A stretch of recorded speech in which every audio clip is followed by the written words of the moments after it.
défis sécuritaires comme corollaire un déplacement des populations, entre autres défis du département ministériel du commandant Passowende Pélagie Cabré que nous accueillons sur ce plateau.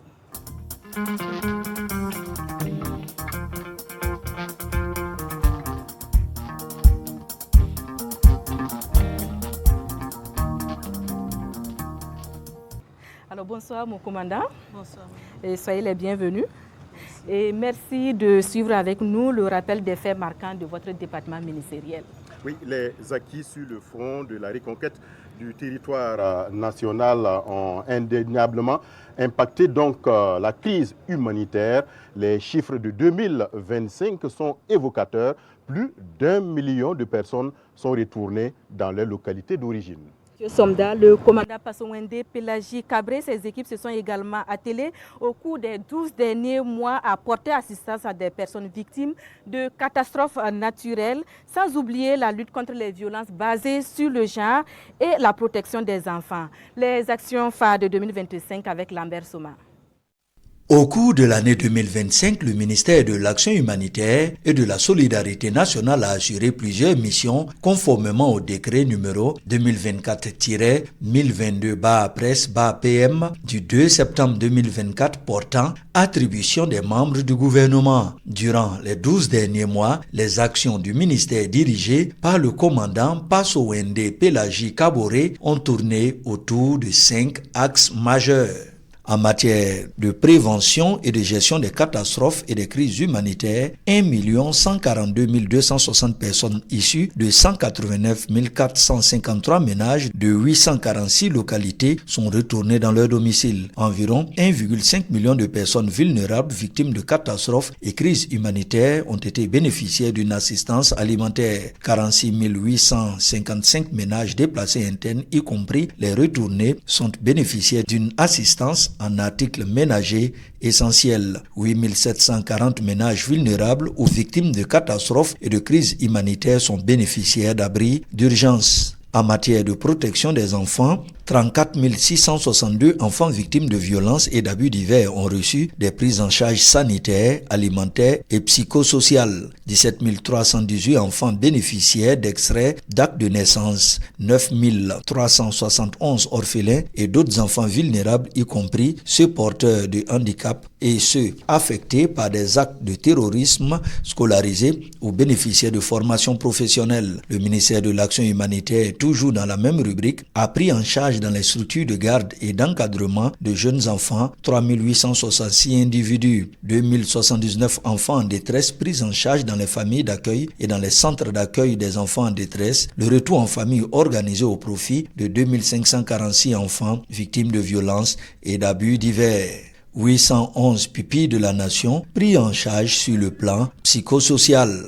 En matière de protection des groupes sociaux spécifiques, 549 000 personnes indigentes et 25 662 personnes âgées prises en charge sur le plan psychosocial. 20 019 personnes handicapées prises en charge sur le plan alimentaire et sanitaire. Le ministère de l'Action humanitaire n'est pas resté sourd à la vulnérabilité de certains Burkinabés. Ainsi, 8 256 personnes ont bénéficié d'appui pour la réalisation d'activités génératrices de revenus. En matière d'autonomisation et de lutte contre les violences basées sur le genre, les abus, l'exploitation et le harcèlement sexuel, 18 530 femmes ont été bénéficiaires de crédits pour le financement de leurs activités agro-pastorales en vue de l'atteinte de l'autosuffisance alimentaire. 7 880 femmes et filles, y compris les PDI, victimes de violences, prises en charge. 4 487 femmes formées dans les modules de marketing, d'organisation et gestion des sociétés coopératives, d'organisation et gestion des groupements et associations d'éducation financière et de financement des activités. 2886 femmes et jeunes filles formées en technique d'élaboration et de gestion des micro-projets sur 390 prévus. 1808 femmes déplacées internes et celles des communautés hôtes ont bénéficié de formation sur la gestion des AGR. Dans la rubrique promotion de la cohésion sociale, 699 199 personnes sensibilisées sur la paix, la cohésion sociale, le vivre ensemble et la réconciliation nationale. 419 victimes de préjudice, bénéficiaires d'indemnisation Réparation, 64 acteurs de l'éducation formés sur les valeurs endogènes du vivre ensemble et 102 juristes, gardes de sécurité pénitentiaire, sociologues, religieux, policiers, agents de santé, psychologues, travailleurs sociaux, gendarmes ont été formés en déradicalisation. Le ministère de l'Action humanitaire a pu compter au cours de cette année 2025 sur l'appui de plusieurs démembrements du système des Nations Unies ainsi que l'accompagnement de partenaires tels que les ONG, projets et autres associations dans l'atteinte des objectifs à lui confier. Alors, commandant Kaboré s'est dit dans le reportage que nous venons de suivre ensemble, plusieurs milliers de personnes sont retournées dans leur localité d'origine. Alors, quels sont les chiffres actualisés en fin d'année 2025? Il faut dire qu'en fin d'année 2025, nous avons plus de 1 260 000 personnes qui sont retournées dans leur localité d'origine. Et nous avons, pour l'année 2025, à peu près 150 000 personnes supplémentaires qui sont retournées dans leur localité d'origine. Et ce qui est très encourageant, c'est que nous avons remarqué que 75% des nouveaux retours et des nouveaux déplacements retournent dans leur localité dans les 30 jours qui suivent le déplacement, ce qui veut dire que la situation sécuritaire s'est beaucoup améliorée sur le terrain. Oui, mon commandant, comment le département a répondu aux urgences humanitaires en 2025? Et il faut dire qu'en 2025, le ministère a mis l'accent sur le ravitaillement en priorité des localités difficiles d'accès. Et nous avons adopté une stratégie de prépositionnement des vivres dans ces localités-là afin de faciliter l'accès à ces localités en période difficile.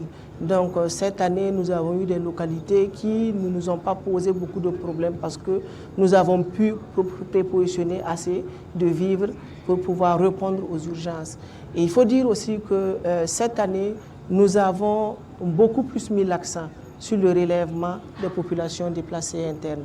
Il faut dire que le Premier ministre a donné le ton lors de la rencontre avec les partenaires en disant qu'il va falloir que les personnes déplacées internes intègrent le fait que partout où un Burkinabé se trouve sur le sol burkinabé, il est chez lui et comme tel, il doit se lever et se battre pour s'autonomiser et se prendre en charge. Donc nous avons mis en œuvre des actions de relèvement au profit de ces populations déplacées internes.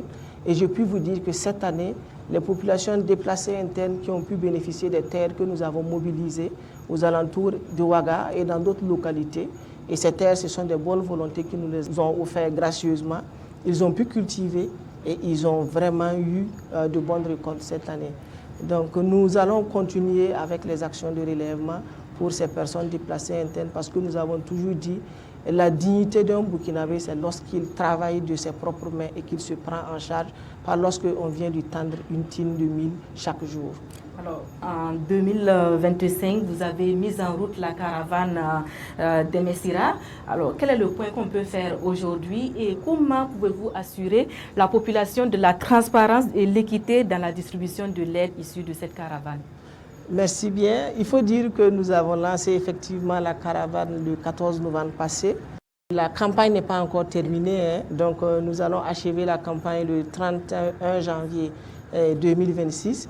Donc l'heure n'est pas forcément au rapport, au bilan, mais nous pouvons déjà vous dire que la caravane a tenu toutes ses promesses en matière de mobilisation et nous nous sommes rendus compte lors de la tournée de la caravane que les Burkinabés sont sensibles au message de la solidarité. Et partout où la caravane des Messira est passée, les populations ont accueilli le flambeau de la solidarité avec brio et nous avons pu faire des collectes, et que ce soit en numéraire ou en nature sur place. Et nous allons faire le point le 30 janvier.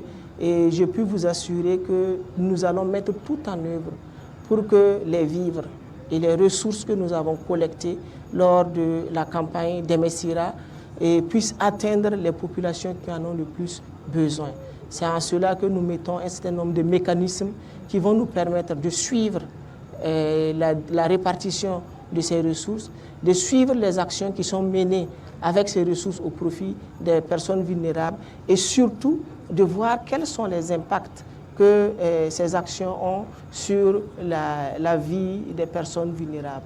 Oui, votre département fait généralement face à des urgences. Quelles sont vos priorités pour l'année 2026 et quel est votre message à l'endroit donc des bénéficiaires?